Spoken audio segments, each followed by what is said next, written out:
नमस्कार दोस्तों, स्वागत है जालवाल क्लासेज में आप सभी का।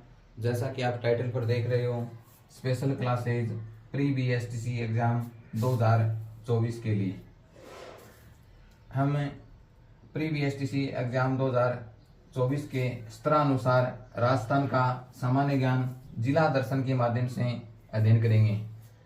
क्योंकि राजस्थान सामान्य ज्ञान को हम जिला दर्शन के माध्यम से अध्ययन करते हैं, तो उसमें राजस्थान का भूगोल, राजस्थान की राज व्यवस्था, राजस्थान की अर्थव्यवस्था, राजस्थानी कला संस्कृति, इतिहास, इनका समेकित अध्ययन हो जाता है। उसमें की महत्वता को देखते हुए हम राजस्थान सामान्य ज्ञान को जिला दर्शन के माध्यम से पढ़ेंगे। आज की जिला दर्शन की क्लास में हम चौथा नंबर का जिला नीम का थाना पढ़ेंगे। नीम का थाना राजस्थान में नवगठित जिला है। इसका गठन 7 अगस्त 2023 को किया गया था। इस जिले के गठन में सीकर जिले के 2 उपखंड शामिल हैं, नीम का थाना और श्री माधोपुर। झुंझुनू जिले के भी 2 उपखंड शामिल हैं, इसमें खेतड़ी और उदयपुर वाटी।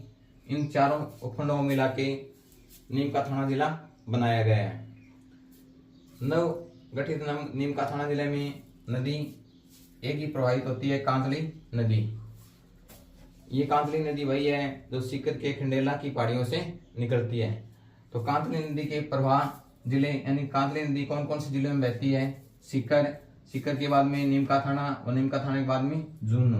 और जैसे ही चूरू की सीमा में प्रवेश करती है, ये नदी चूरू के रेगिस्तान के दौरों में विलीन हो जाती है।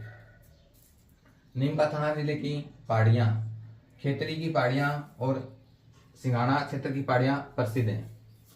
नीम का थाना जिले में तांबा उत्पादक खदान या तांबा उत्पादक क्षेत्र है, जिसमें से खेतड़ी, बनावाली की ढाणी, कोलिहान, चांदमारी, ये सभी तांबा की खदानें हैं। नीम का थाना जिले में लोहा उत्पादक क्षेत्र है, दाबला, सिंघाड़ा प्रसिद्ध है। नीम का थाना जिले के चर्चित कस्बे और स्थान, जिसमें प्रमुख रूप से खेतड़ी, और खेतड़ी में कौन कौन सी चीजें प्रसिद्ध हैं? तो खेतड़ी जो कस्बा है या खेतड़ी शहर है, वो तांबे की प्रसिद्ध खदानें हैं यहाँ पर, इसलिए खेतड़ी को क्या कहा जाता है? ताम्र नगरी भी कहा जाता है। और खेतड़ी के अंदर तांबे का उत्पादन का कार्य हिंदुस्तान कॉपर लिमिटेड संयंत्र द्वारा किया जाता है। भोपालगढ़ का दुर्ग, ये भी खेतड़ी नामक उपखंड में नीम का थाना जिले का प्रसिद्ध स्थान है। गोपीनाथ का मंदिर, जिससे जो राधा कृष्ण को समर्पित है, उसके अलावा रघुनाथ मंदिर, ये सभी स्थान खेतड़ी से संबंधित हैं। खेतड़ी का महल भी प्रसिद्ध है, जिसे शेखावाटी का हवा महल कहा जाता है। यह खेतड़ी के महल को राजस्थान का भूल भुलैया भी कहते हैं। रामकृष्ण मिशन मठ महल नीम का थाना जिले के खेतड़ी में स्थित है। स्वामी विवेकानंद संग्रहालय, ये भी नीम का थाना जिले के खेतड़ी में स्थित है। सुनारी सभ्यता स्थल, ये भी नीम का थाना जिले में स्थित है। संत रामेश्वर दास की तपोभूमि, ये भी नीम का थाना जिले के खेतड़ी में स्थित है। गोरिल गांव में राजस्थान का पहला 100 केवी-वाट सौर ऊर्जा का संयंत्र लगाया गया है। पन्ना शाह का तालाब, अजीत सागर बांध, नीम का थाना जिले के खेतड़ी में स्थित हैं। अगला उपखंड नीम का थाना, गणेश्वर सभ्यता स्थल, ये भी नीम का थाना जिले के नीम का थाना उपखंड में स्थित है। गणेश्वर सभ्यता स्थल है, इसकी खोज रतन चंद्र अग्रवाल ने की थी। और गणेश्वर सभ्यता स्थल को ताम्र युगीन सभ्यता की जननी भी कहा जाता है। श्री माधोपुर दिवराला सती घटनास्थल के रूप में प्रसिद्ध है। यहाँ पर 4 सितंबर 1987 में रूप कंवर नाम की महिला सती हो गई थी, उसके कारण ये स्थान चर्चा में रहा। जोगीदास की छतरी, जो भित्ति चित्रों के लिए प्रसिद्ध है, ये भी नीम का थाना जिले के उदयपुर वाटी में स्थित है। लोहागरल तीर्थ स्थल, ये भी नीमका थाना जिले में स्थित है। इसे शेखावाटी का हरिद्वार भी कहा जाता है।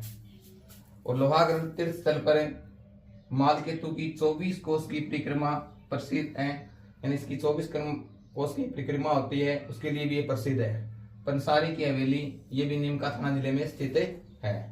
नीमका थाना जिले के प्रसिद्ध व्यक्ति रामनारायण चौधरी। रामनारायण चौधरी का जन्म भी नीमका थाना जिले में हुआ था। इन्होंने बेंगू किसान आंदोलन का नेतृत्व किया था। नया राजस्थान नामक अखबार के संपादक भी रहे हैं। अरिजीत सिंह, जो पहले खेतड़ी के राजा हुआ करते थे, उन्होंने ही स्वामी विवेकानंद को स्वामी विवेकानंद नाम दिया था। यानी स्वामी विवेकानंद को पहले नरेंद्र नाथ दत्त के नाम से पुकारा जाता था, लेकिन खेतड़ी के राजा अरिजीत सिंह ने उनको स्वामी विवेकानंद की उपाधि दी थी या स्वामी विवेकानंद नाम दिया था। स्वामी विवेकानंद ने 3 बार खेतड़ी की यात्रा की थी। शिकागो धर्म सम्मेलन के बाद लौटकर वो खेतड़ी में आए थे।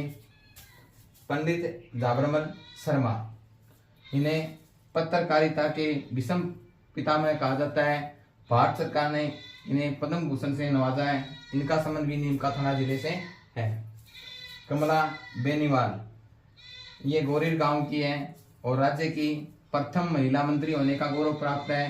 राज्य की प्रथम उप मुख्यमंत्री बनने का गौरव भी प्राप्त है और राजस्थान राज्य की प्रथम ऐसी महिला है जो राज्यपाल नियुक्त की गई। इसका वर्णन हमें सीकर जिले में पढ़ चुके हैं, तो सीकर जिले में इसका वर्णन नहीं मानकर इसको नीमका थाना जिले में हम मानेंगे। तो ये 4 व्यक्ति हैं, प्रसिद्ध व्यक्ति हैं, जिनका संबंध नीमका थाना जिले से है।